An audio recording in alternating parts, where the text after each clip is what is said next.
one. But it was really great getting to know him, despite the fact that he is Army. He didn't. Go Army. What'd I do? What happened? I'll take credit. Go Navy. That's all I got to say. Anyway, without further ado, I'd like to welcome back up our new incoming Commandant, Colonel Bocanegra.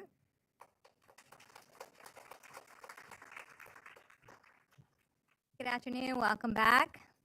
I don't want to take too much time because I want to give Mr. Pacino time to present. He's going to have a wonderful presentation. He comes with you can see on his short bio that's included in your folder. He has a distinguished career, not only as an Army public affairs officer, he also worked as the public affairs advisor for the Secretary of Defense at one point. His last assignment in uniform was with U.S. Central Command, but I can attest to every place that when he was in the Army, that every place he worked, he really made it happen, and he dealt with crisis communication and just improved the organization as a whole, and that includes jobs with the 82nd Airborne Division and 18th Airborne Corps as well.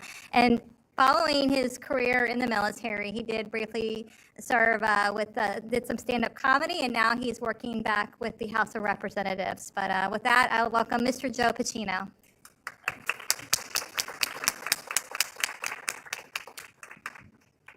Oh man, thank you. Thanks so much. I got 2 introductions. That was awesome, right? This guy's excited, right, Smith? Smith? All right. What do you need? Sorry. Down button. Got it. And my phone. Okay, I'm just going to do crowd work the whole time, right? Okay. I just noticed like everybody came in and immediately sat in the back, but Smith is right up here. Okay. So I'm going to talk to you about, Jen called it crisis comms. I do not refer to it as crisis comms. I refer to it as the critical moment, and I'll explain why. There's an awesome book on this. I wrote it. It's out. It's available on Amazon. You can check it out. But here's what I want to talk to you about. I'm going to talk to you about 4 things, and then I'll take questions here. So here's what I'm hoping you learn. You learn about the critical moment, how to identify it, what it means, and then why so many smart people and smart organizations get this wrong. Third, how to get it right. And then maybe I'll talk about the dangers of using AI for this, but I might not get to that, so we'll just get to questions. But, okay, so what is the critical moment? Why do I refer to this as the critical moment? So I think when we think about crisis, what do you think about, when you think about crisis comms, what do you think about? What comes to mind? What comes to mind? Emergency, right? Something's gone wrong, right? Something's gone terribly wrong. Now you've got limited options. Now you're in a bit of a catastrophe.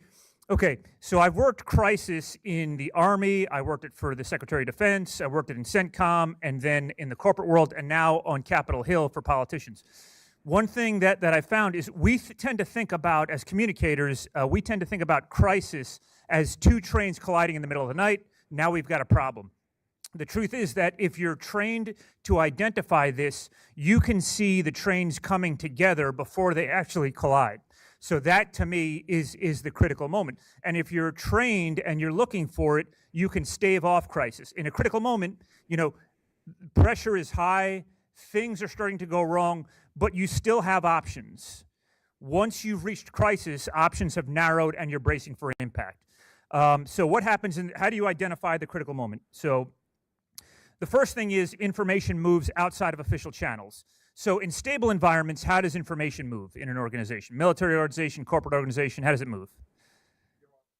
Bureaucracy. So information goes up a chain of command and decisions come down, right?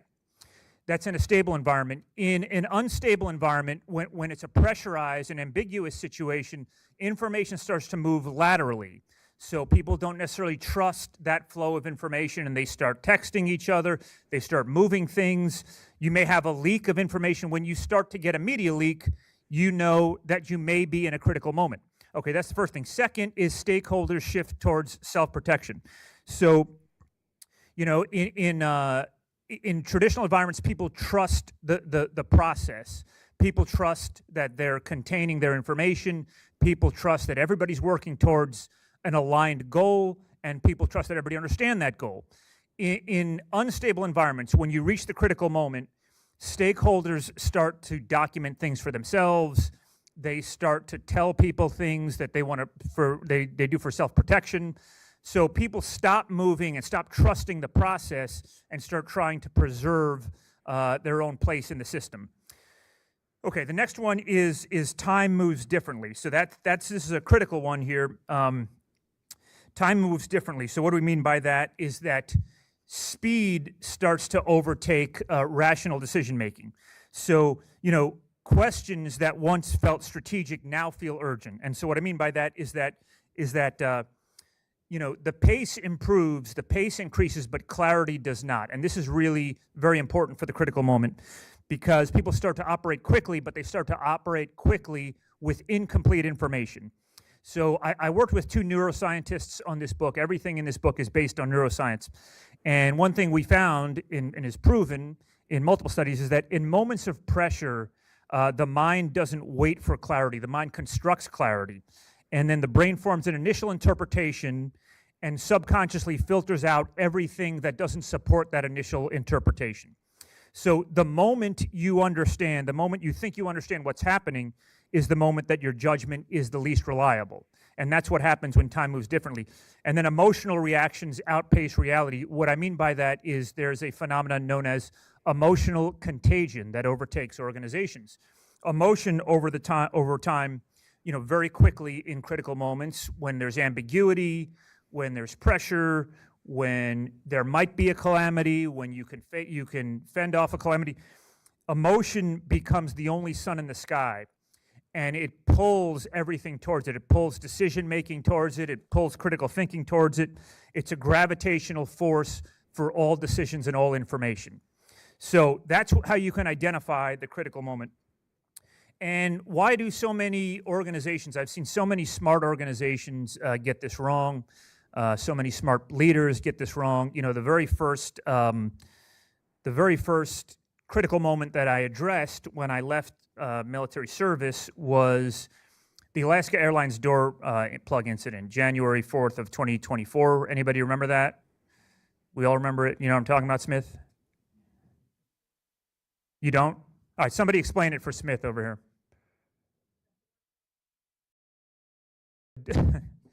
Yes, got right to it. Yes, you explained it in 2 sentences. Yeah, it wasn't, nobody's feet were hanging up, but a door fell off a plane over Portland, Oregon, and there was like air whipping around. There was, of course, cell phones, videos of this. The door was found in somebody's front porch. A cell phone ripped out of somebody's hand. Fortunately, nobody was sitting in the 2 seats adjacent to the door. This happened on January 4th, 2024. Pat Shanahan, the CEO of Spirit Aerosystems, the 737 plane maker, called me that night, or he texted me. He said a door came off a plane. I texted him back, well, that sucks for you. And the next morning, he called my wife and told her to get me to Wichita, Kansas. And I worked that. I did nothing about planes or doors or anything like that. Fortunately, when I flew to Wichita, nothing came off the plane, so we were good there.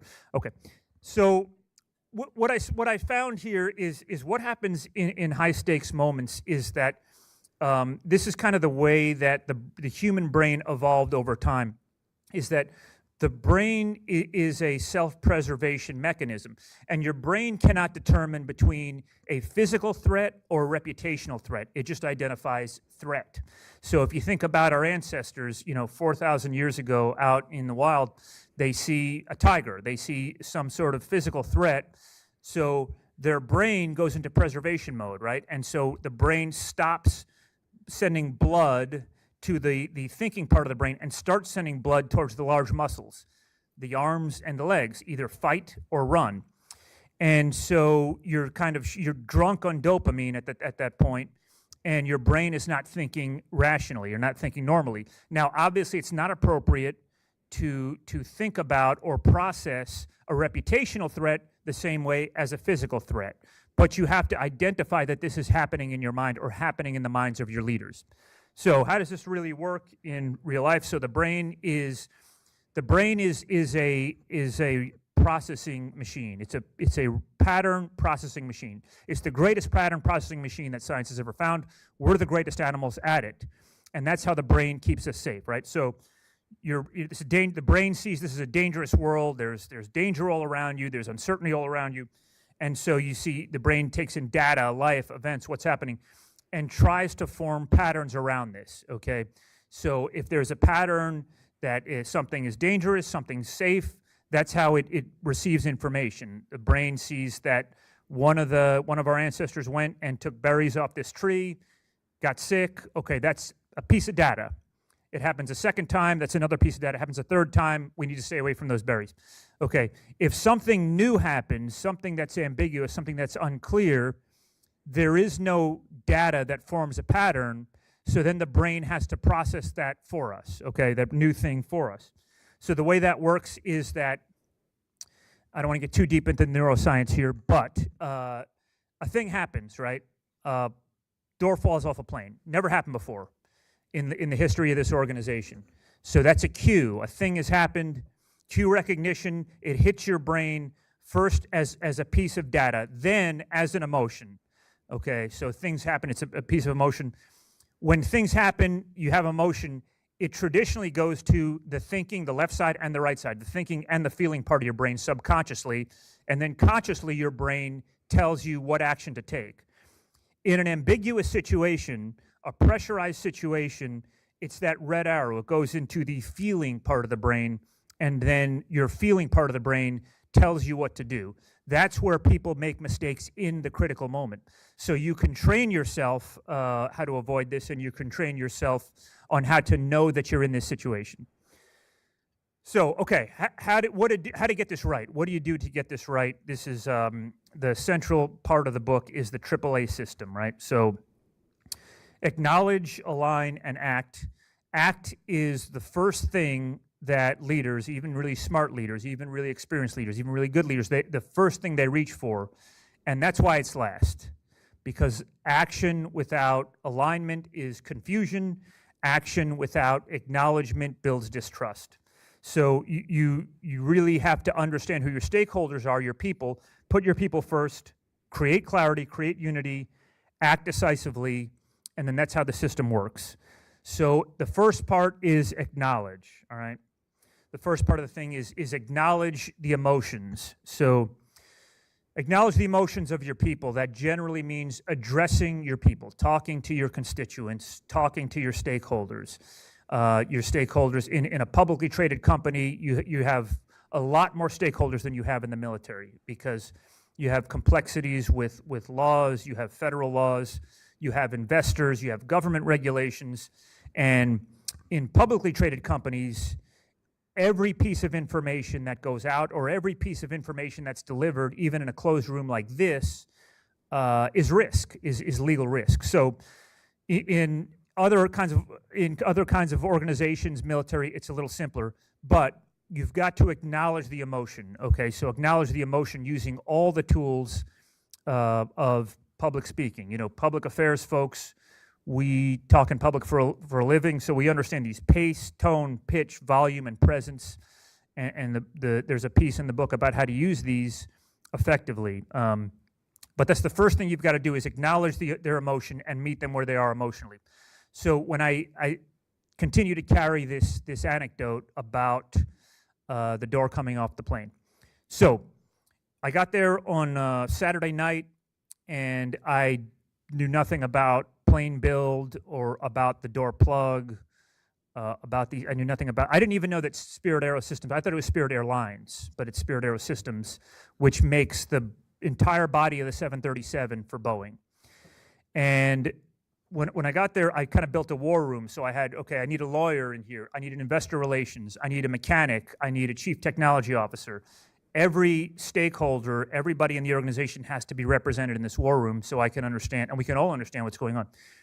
So what I found was that the people who made the plane were under incredible pressure and stress, and that's what we found 8 months later, is that's why this happened. But there were a lot of problems at Spirit Aero System. There were, the CEO was fired, which brought in Pat Shanahan, former Secretary of Defense, to be the acting CEO. They had to have rounds of layoffs. They had a number of quality escapes. They had grounding of their plane. So the people there were just beaten down by bad press over time. And in Wichita, Kansas, which is where Spirit Air Systems lives, that's the air capital of the world. And their lineage of building planes for the country goes back 70 years. And it's a generational thing, right? Like their grandparents worked there, their father worked there, their mom worked there. And so they really feel an investment in that, just like many of you feel investment in your military service. They felt deeply in their service to building good planes. And so when this thing happened, they were humiliated, okay? They were hearing about it from their neighbors. Are these planes even safe anymore? And what we needed to do was acknowledge their emotion immediately. The CEO, Pat Shanahan, was a brilliant engineer. He had a PhD in building out planes that nobody had ever designed before. PhD from Oxford, and he thinks in numbers, he thinks in design, and so he doesn't fully pick up on emotional cues, right? That's not his strength. So I had to have him address the body of mechanics who were at risk here, and I really had to work on this because the first thing we had to do was acknowledge the emotion. Okay, so I just want to bring this full anecdote home here. I'm just telling you his first opening remarks here. And I'll just tell you, whenever I build remarks for a principal, I always watch it from two places, from the side, one of the sides, and then from the back. And I just try to see the physical response of people as they're receiving this information. And as people walked in, you could see they were tight, they're hunched over, they were carrying the weight of this. It had been 5 days since it happened. And so here's his opening remarks. Now, they were expecting him to announce layoffs or him to announce some new engineering design, or here's the product design we're going to use to fix this. This is what he said. I'm not going to stand here and tell you this isn't as bad as it looks, because it is. A door plug came off one of our planes at 16,000 feet. That's on us. It's on me as much as it is on you. But I need you to know something. I've watched you come to work every day for months now, carrying the weight of headlines that call your work unsafe. I've seen you answer questions from your families, your neighbors, and people who wonder whether the planes you build can be trusted. And I know that eats at you, because you didn't get into this business to cut corners. You got into it because you're craftsmen and craftswomen. I know you care about our reputation. You care about the flying public. You care about building things right. So here's what I want you to hear. This is not who you are. This is a moment we're in, and we're going to get through it together, not by defending ourselves or blaming one another. We'll get through this by showing the world what I already know about the people in this room. So he basically stood there and said, I am sitting in this emotion that you're sitting in, okay? And meet them where they are doesn't necessarily mean even letting the emotion run the cycle, or even sort of agreeing with the emotion, but you have to sit in that emotion with them. And that's what he did. And then immediately we had acknowledgement. Okay, from acknowledgement, here in the first 30 seconds, audiences are not evaluating your argument. They're deciding, do you see what I see, and do you feel what I feel? So acknowledge their energy. That's always the first step. So if you see, when I first walked up here, I made contact with this guy Smith, who's making notes right now, and I tried to talk to a couple other people. That's the first thing, is your brain is resonating my brain. Your brain is giving off the energy that I'm giving off, or you're receiving it. So what I didn't do is come up here and, hey, my name is Joe Bacino. I want to talk to you about some stuff. And then, because you've already lost them, in the amount of time I'm looking down, I'm not looking out and making eye contact. So if you think about, the brain, think about the brain again, like you're giving me this energy, you're coming here. I want to hear what this guy has to say. This might be interesting, and I'm giving you back. I want to see what you guys have to say about this. We're giving each other energy, And so that has to be immediate. It has to be in the first 30 seconds, or you'll lose your audience. Okay, so the second step is alignment. So this is really a critical step here, and what I want to talk about with alignment is that, okay, so the first thing about alignment, so you've acknowledged their energy, the first thing about alignment is you got to define success. What is this going to look like? What do we want this to look like in 96 hours? And what do we want this to look like in 90 days? And is this even going to be a thing in 90 days? If it is, what do we want it to look like? Who are we accountable to? You know, in the Army, it's maybe a bunch of different stakeholders. Corporate America, it's more complicated. I now work on Capitol Hill. I'm now the comms director for the House Republicans. Even more complicated there, the number of stakeholders. And what does success look like? So if you skip this step, if you skip a line and you move to action, you have people acting just in different directions, which is why you've got to get to a line. If you get this step right, you can see the arc of reputation of your organization, whether it's a military organization, whether it's a corporate organization, or even whether it's an individual. I've done a lot of the critical moment for individual generals that have like a dark cloud of investigation over them and maybe have a negative headline. So you can see the arc of reputation. It's generally bending down, but with information, if you're aligned, you can move that arc of reputation back up. And where we landed with Spirit Aerosystems 4 months after the incident, we landed in a better place than we started, than before this incident.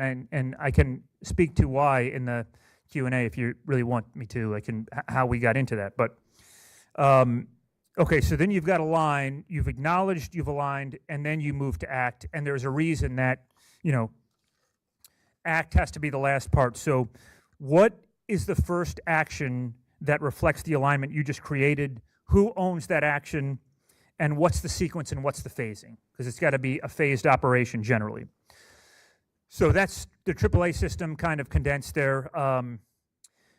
You know, there's a number of things that the information environment is changing, you know, all the time. And it's been 14 years since I was in this building, and the media environment is completely different. And it changes, it really does change every 2 years now. And so one thing that as communicators operating in the critical moment that you're up against a measure of distrust. So this is the Edelman PR firm. They have the trust barometer every year. It goes down every year. And it's now at 46% of organizations trust their CEOs. That's not because of the organization. That's across all organizations. There's just a measure of distrust in leadership and established institutions across this country. So when you think about, you know, you trace this back really to all the way back to the Tet Offensive, 1968 Tet Offensive, and all the government's lies about the Vietnam War. And then after that, and so Tet Offensive, 1968, was a high watermark for trust in American institutions and American government. We trusted that the newspapers were reporting things accurately. We trusted that the generals were giving us accurate information. We trusted that Nixon and Lyndon Johnson were telling us the truth about these things. Okay, so you got Tet Offensive, you've got Watergate, you've got, you know, going through the 1980s, the fall of the Soviet Union, you've got all the confusion and misinformation, misreporting about weapons of mass destruction in 2003. And then you've got all the newspapers got the 2016 election wrong. And then you've got all this initially confused reporting about COVID. You know, our trust in our institutions has collapsed because of that, and probably, you know, maybe rightly so. You know, I think about the New York Times was always a big thing in my life. I used to read it on the bus to high school. And then the New York Times got everything wrong in 2003 in the lead up to Iraq. Well, okay, the New York Times is a human-run organization, so they get things wrong, but they got everything catastrophically wrong. And that, the reputation of that organization is never fully recovered if you look at the trust indicator. Global state of global workplaces, 77%, this is a Gallup poll, are emotionally disengaged from work. A lot of this has to do with COVID. People are more personally engaged. They're disengaged from their teams, from their work, they don't feel a real connection to their leadership or their organization. And so all of this distrust in institutions has led to the rise of these podcasters. And whatever you think about the podcasters, they're not institutions. They may not be trained on all these things. They may not really even know what they're talking about. But, you know, some of them are curious about these things and bring on guests. Whatever you think about these things, they're not public institutions, and a lot of them lead to more distrust in institutions. And then you add to that all the AI deepfakes. You know, if you go on Instagram right now, sometimes it really is hard to tell some of these deepfake videos what's real and what's not. Add to all that there's new AI models that can create these deepfakes and create propaganda and push out misinformation so quickly that you don't even really know where you are in terms of reality. So that's the world you're communicating in.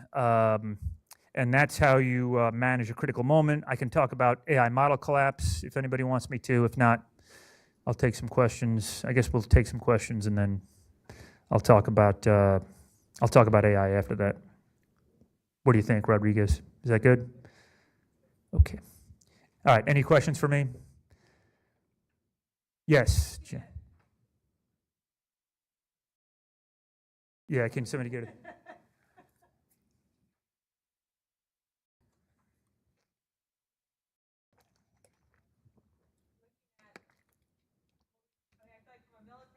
As you know, we're looking at a lot of our leaders are risk adverse when crisis communication happens, and appreciate the model that you shared.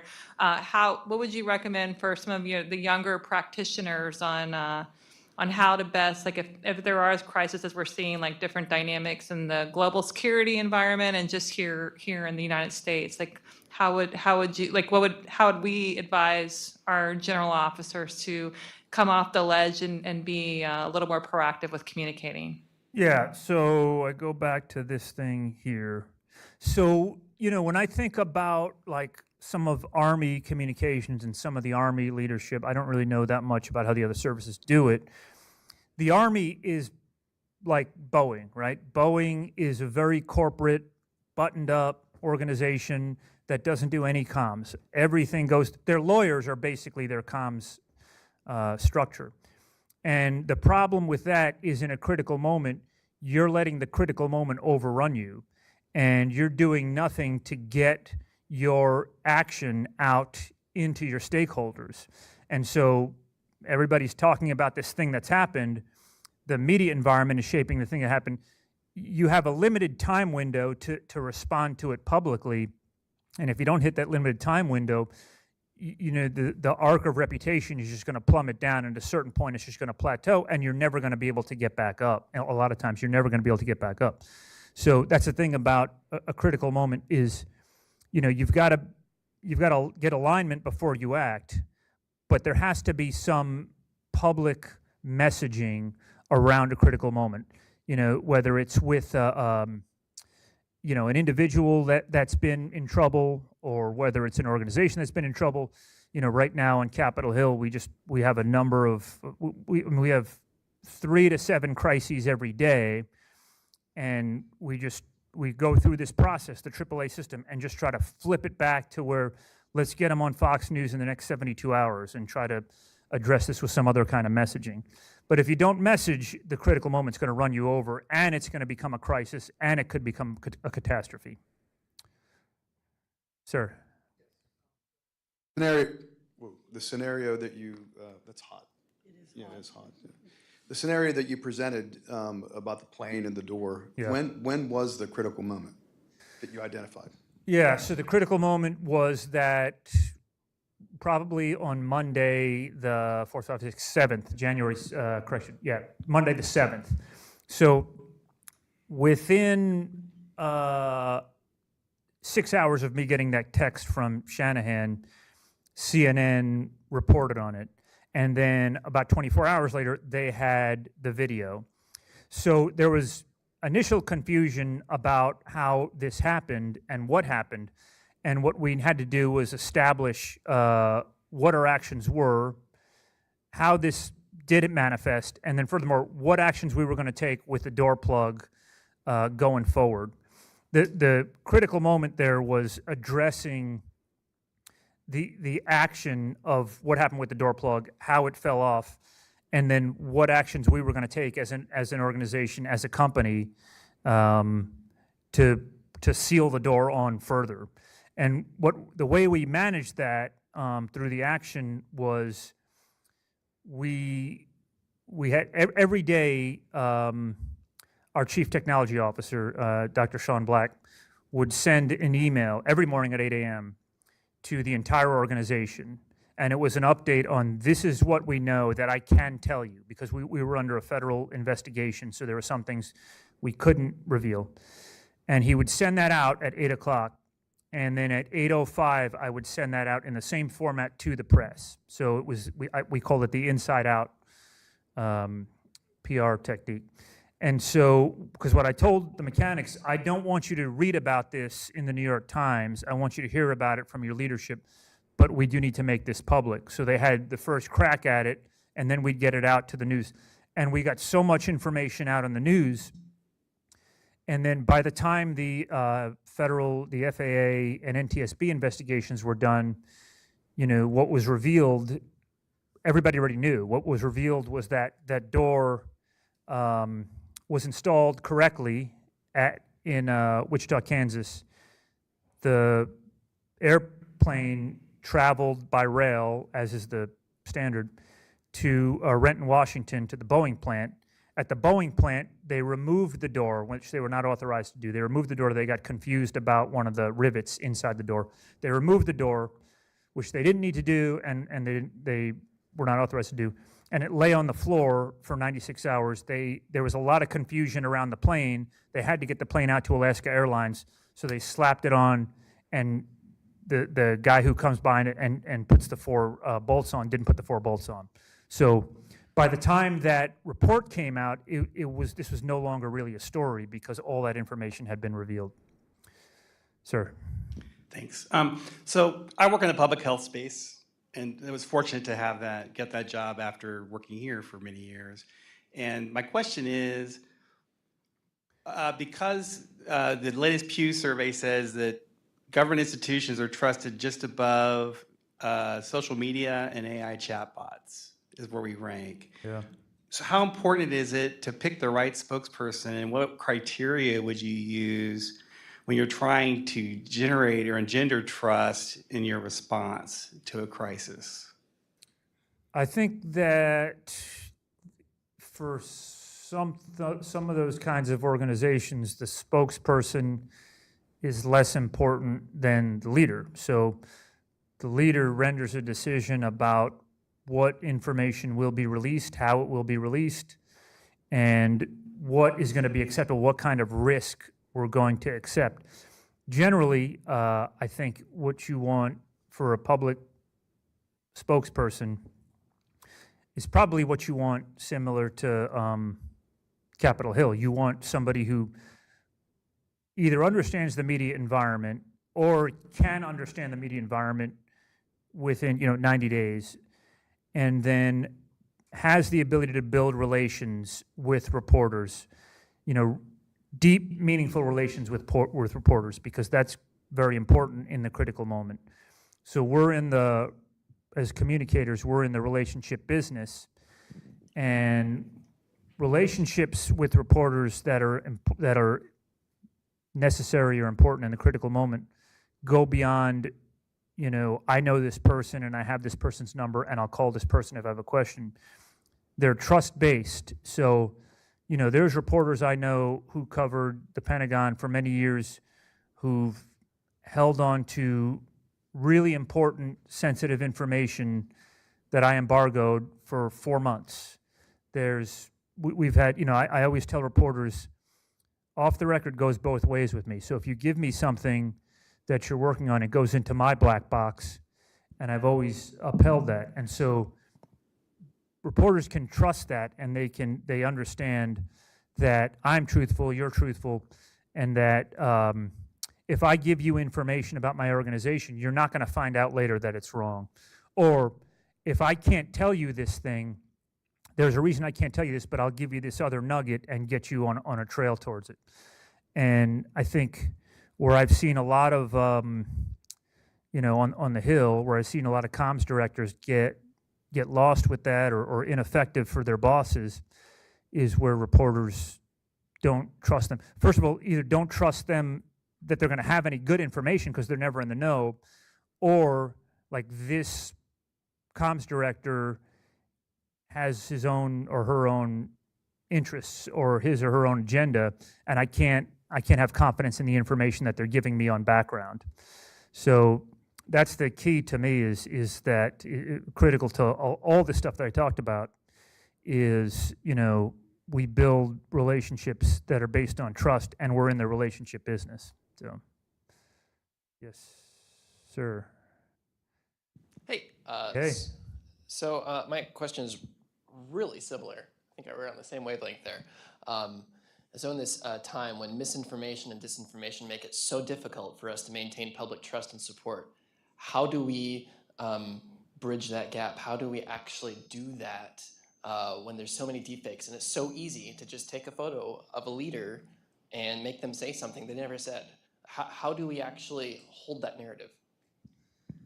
Yeah, thanks for that question. I think that you've got to demonstrate, first of all, I have a whole thing in here about AI, and I think you've got to avoid using it. I think spokespeople, comms directors, public affairs officers, I think AI is very detrimental to your ability to do this kind of work, and it's very detrimental to your future. I think that you've got to get out of the AI. You've got to demonstrate candor and honesty over time. And then if you do get something wrong, or if your boss does get something wrong, you go back to the reporter, you go back to your constituents, you go back to your stakeholders and explain that, and then clarify it and demonstrate, honesty there. But, I think that for us on Capitol Hill, there's a lot of this, misattribution of quotes. There's videos of members saying things they never really said. And it's kind of impossible to chase all of it, to be honest with you. It's impossible to chase all of it. I think that the algorithm rewards that, unfortunately. To the extent that we can, we go back to the social media source and try to get it addressed or removed or addressed with a community note. And generally that's helpful, but by the time you got the community note, 14,000 people have already seen it and they didn't see the community note, so they think it's a real thing that happened. So, fortunately, the news outlets, all the news outlets look at these things, very critically and have editorial processes, not all the news services, but a lot of them, the good ones, have editorial processes that, really take a look at these things. Those are the news outlets that we deal with. We don't deal with the ones that don't have a critical editorial process over the top of that. I hope that helped. No? All right, you look disappointed.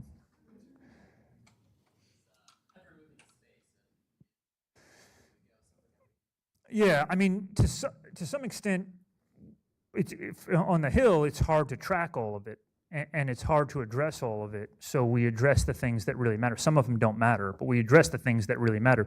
If things are really, critical, then we generally get a statement out, get back to the news source, okay, get back to the outlet or the social media platform, get a community note, and then send a press release with that community note out. And so really that's the best you can do, but you're always behind the deep fakes. You're just always gonna be behind it because it moves so quickly. Yeah. Ma'am. Hello. Hey. Going back to your point about if you don't message, the crisis will run you over. Mm-hmm. For those of us who maybe come from industry, come from newsrooms, and our idea of communicating this kind of thing may be different in the way that we give and receive information than the way that we're expected to in these government spaces. How do you think that we should encourage our leadership, the lawyers that you talked about, who kind of oversee the messaging that we have, when the critical moment is and how important a response is to that trust? Yeah, I think for me, it was about explaining to the leadership that Lawyers make recommendations, just like I'm making recommendations.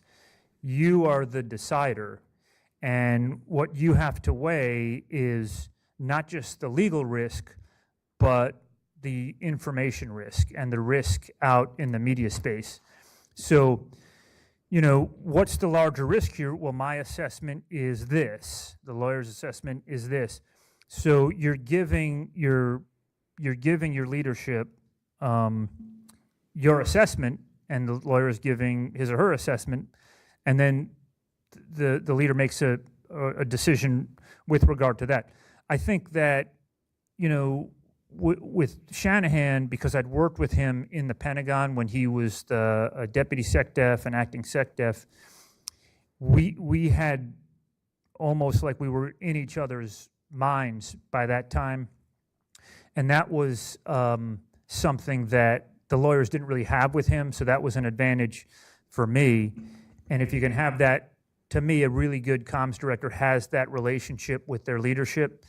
But ultimately, you know, if your leadership determines that the legal risk doesn't outweigh the messaging risk, then that's the way that they're going to go. And they may be right about that, you know, because when it comes to, you know, companies that are worth, you know, I mean, Spirit was worth $2.1 billion, and that entire organization could have gotten sunk if we put out some information that the NTSB didn't want us to put out, or something that was under purview from the FAA.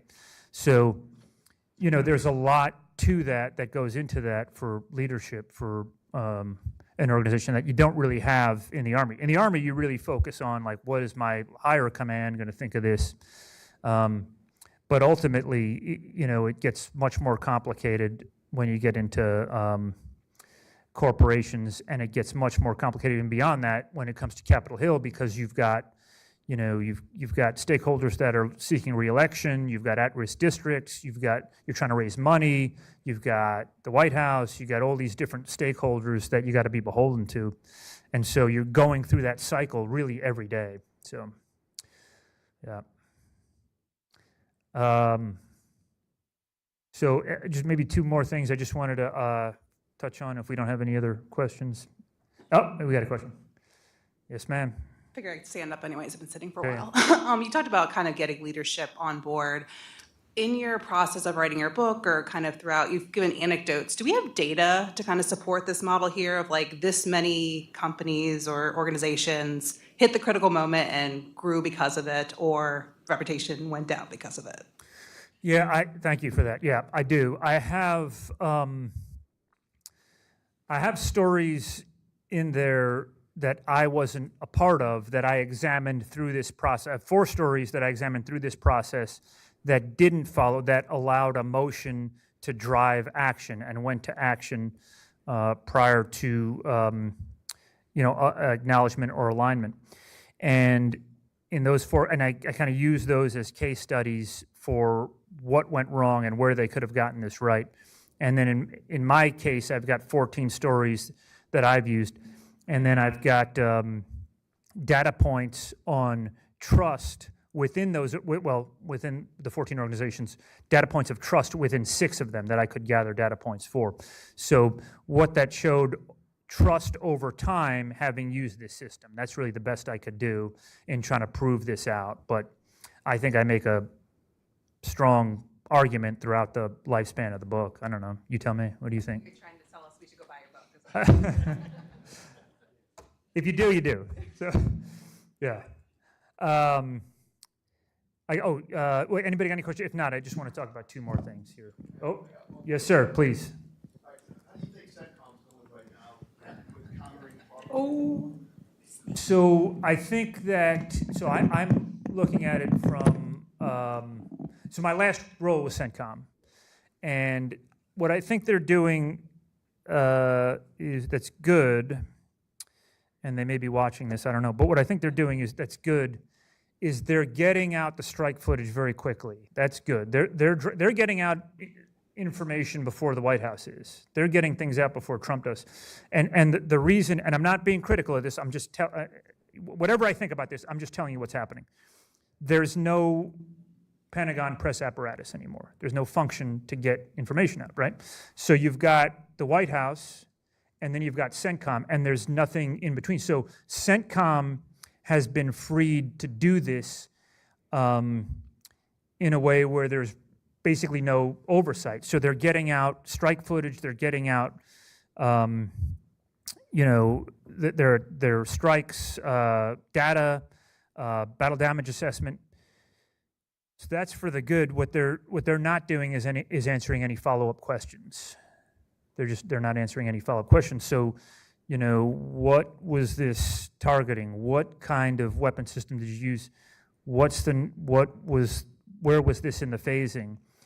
They're not answering any follow-up questions. So why that is, that they would have to answer. But I think that from looking at it from the public, they're getting out a lot of good information. It's all over Fox News. That strike footage is all over Fox News, and they're getting it ahead of Iran. You talk about the Pentagon press reporters, they're very frustrated. They're very frustrated. But they are countering the propaganda immediately. They are, yeah. Iran says we blew up whatever, they say, hell no. They are. They're getting their tweets out, and I don't think they have to get them approved. They're getting their tweets out on that stuff very quickly, and I think the footage really does help with that. And you know, if there's maybe an issue, nobody's ever fully addressed this strike from early in the year on the school. Nobody's ever gone back and fully addressed that. So I don't want to touch this too deeply because I still know the people there, but the conditions have really changed, you know, significantly over the last year and a half for CENTCOM and what they're able to do and how quickly they're able to do it. So, yeah. Yes, sir, my man. Wait. Right here. I made friends with this guy about an hour ago.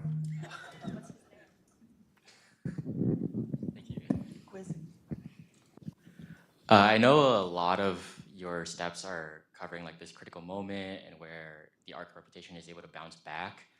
What are the steps for an organization who has hit below that green line where that critical moment is gone, the response window is gone, and in some cases where it might be worse to put something out late or too late to even put something out? Or is that just a rebuild everything kind of moment? Yeah, so in the book, I go through the case study of JetBlue. And at that point, it's a complete rebuilding. The critical moment has passed you by, the crisis has passed you by, the catastrophe has passed you by. It's a complete rebuild, which is a lot of what, you know, I think that, and another case study in there is Boeing after the 737 MAX crashes, completely mishandled by Boeing, where they immediately hedged, they blamed the pilots, they didn't really put out strong condolence statements, they didn't explain anything. So there was an opportunity to build back up, which they missed. But once you get down to that, you know, that red line, and that red line bends down to where it stabilizes out, and you've got a long tail of a red line, you've got to build it back up. And at that point, it's not about what happened with this catastrophe. It's about, you know, first of all, you missed the catastrophe. You missed the critical moments. You missed the trains coming together. There's reasons why. Within an organization, there's reasons why. And so it's first about addressing, you know, how you didn't see these things and all the issues that exist within the program, and then talking about them. Messaging can't solve that. Messaging can't solve that. Yeah. Oh, here we go. Here we go. It's going to be a good one, I can tell. It's on now. It's on, all right. Yeah, Yes, I worked the Columbia crash for NASA. Back in those good old days, or bad days, we had a relationship with the media that was built on trust and integrity. How do you see that, has that changed over the past 20, 30 years, the relationship with people, with the media, government, having that trust and integrity? I think it's, it's kind of to my previous point is that people don't trust the media anymore, and people don't trust the institutions anymore, and people don't trust the government anymore. And so I think that, and a lot of that, you see with, you have a lot of, on the Hill, a lot of young comms directors. And, they're all, a lot of them are very ambitious, right? And ambitious ambition can be is a good thing. It can also be a really bad thing. So I think the smart reporters are savvy enough to see through that, but sometimes it's good to have like an old hand who knows the beat and and understands all the local reporters and all the regional reporters who cover the aerospace beat. And what I tried to do, not to keep talking about this, but what I tried to do in the first 2 weeks after we got out in front of this thing with Spirit, I went to New York, I went to Chicago, I went to, I spent time in DC. I tried to visit every national reporter that writes about aerospace. And so I think the initial relationship building can't really be done over Zoom or over the phone. It's a face-to-face thing. And then it has to be built up over time. But I think that it's important in some organizations to have somebody who knows all these things, first of all, has the historic record, and then knows the, like in Wichita, Kansas, we had WJR. I wouldn't have known WJR. So many people in Wichita still listen. I didn't even know that AM radio in a car, people are listening to that in Wichita, Kansas. I had no idea you could have that even. I didn't know, you know what I mean? You did? Okay. So, we had a guy there, Jay Harrell, he'd been there forever, and so, he was very good with those things, and the people knew him, they loved him, they saw him down at they called it the Air Capital Pub, they saw him down there. So, it's important sometimes, I think, to have people like that on your team, you know what I mean? Yeah. But other than that, you got to build trust from the start, And a lot of times, like when you go from one industry to the next or one thing to the next, your reputation does carry with you. So, like when I started doing that, the New York Times has a guy named Mark Walker who does aerospace, and before he called me, he called Helene Cooper, who does. Anybody know who Helene Cooper is? Helene Cooper is like the queen of, the Pentagon press. Well, he called Helene Cooper and said, is this guy a good guy? I don't know anything. I'm about to get ready to call him. And she kind of vouched for me. So your reputation as a spokesperson, as a comms director, does carry with you from one industry to the next. Yeah. Thanks. Okay. All right, if there's no other questions. Okay, so maybe there's just two other things I just wanted to talk about really quick. So when you think about, when you think about acknowledging people's energy and meeting them where they are, so there's this thing, it's called the Stanislavski system, Konstantin Stanislavski. Anybody know what I'm talking about? You do? Oh. Okay. What's that? He talks about what? Acting methods, is what you said? Yes, okay. Yeah, that's right. He doesn't write them anymore. He's been dead for a long time. But, so if you think about like the old Shakespearean theater in Russia, people used to convey emotions on a stage with big gestures, and they would they would use their hands and they would jump, and that's how they'd convey emotions. And Konstantin Stanislavski said, well, that's not effective, that's not good acting, because people don't really convey emotion. That's not how they display emotions. So the way to do that is to go within yourself and think of a moment or think of a person that gives you joy. Or if you're trying to acknowledge an emotion of concern, go there in your mind. Go to a moment in your mind of concern. If you're trying to, get energy up at 1:30 on Fort Meade, then go into your mind in some place where you have high energy and just let that manifest in your body. Don't show it, but just let it manifest in your body. And I've trained this with people where they think about a leader they trust or someone they love, and and they just think about it, and they're not trying to show anything, and it really does show on their face. So the Stanislavski method, Konstantin Stanislavski, is an effective method of acknowledging people where they are. So that's one thing. Okay, the second thing, I just wanted to talk about AI, if you're not done talking about AI. So I think this is the idea of AI. Anybody know what AI model collapse is? Ma'am, you do? What is it? The model starts eating themselves. That's exactly right. So this is, Rodriguez is going to find this so exciting. This is good. So AI model collapse. So this is the problem that we're going to see over the next 3 years. And it's already done in China. China is already manifest with this. The problem with AI model collapse, right now, AI are building new AI because the most intense thing about making an AI is making the new algorithm. That's the most person-intensive thing, and time-intensive and resource-intensive. So now AI is being trained to make new AI. So you've got AI making new generations of AI. Well, what trains AI? What's used to train AI? Data, which is online. Everything, the teeming universe of stuff online is sucked up into AI.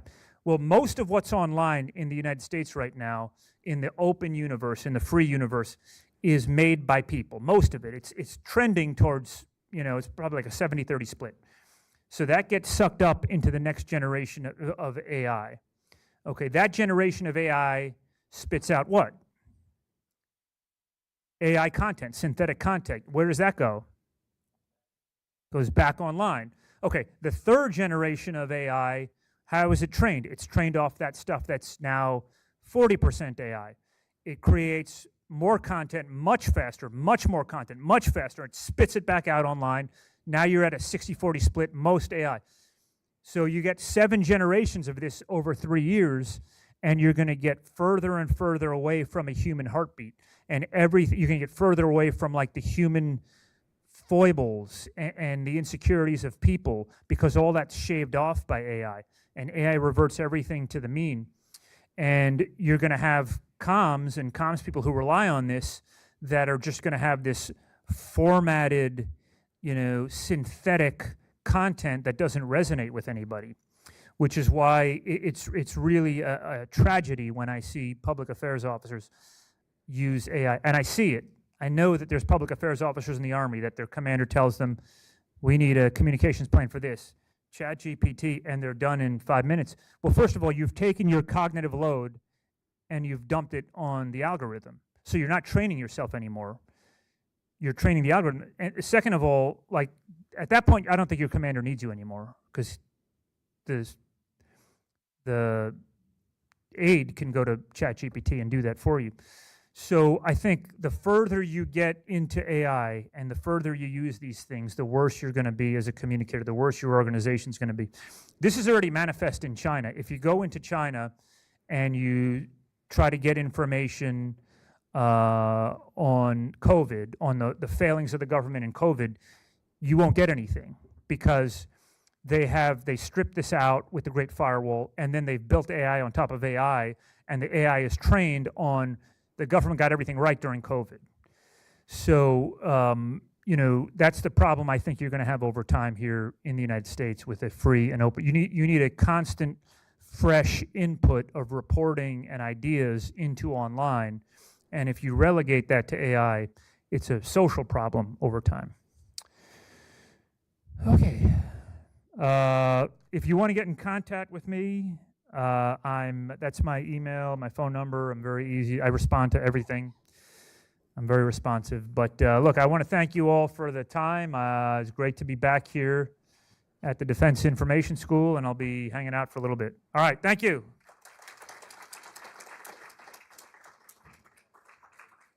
Can't walk away without the grand prize, sir. On sale now. For a bargain. Is he going to tell us a joke? No. It might. And the straw. Thank you so much. Thank you. All right.